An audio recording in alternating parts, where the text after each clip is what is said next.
Friends, my name is Disha Vaishali Janardan Gurnule, belong 3rd B। मैं आज आपको आई के ऊपर एक पोयम बोल के दिखाने वाली हूँ।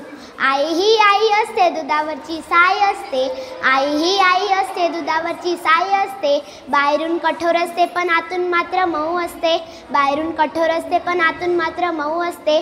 सगळ्यांच्या आधी ती उठते आणि सगळ्यांच्या नंतर ती झोपते, सगळ्यांच्या आधी ती उठते आणि सगळ्यांच्या नंतर ती झोपते। मरमर कष्ट करून पोट सगळ्यांचं ती भरते, रागवते पण ती समजुनी ती सांगते, रागवते पण ती समजुनी ती सांगते।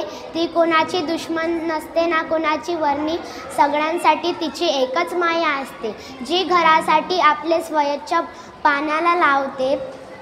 आई तुझा आशीर्वाद लाभो माझ्या आयुष्यातील, तुझ्या आशीर्वादाने जिंकीन मी सब। थँक्यू।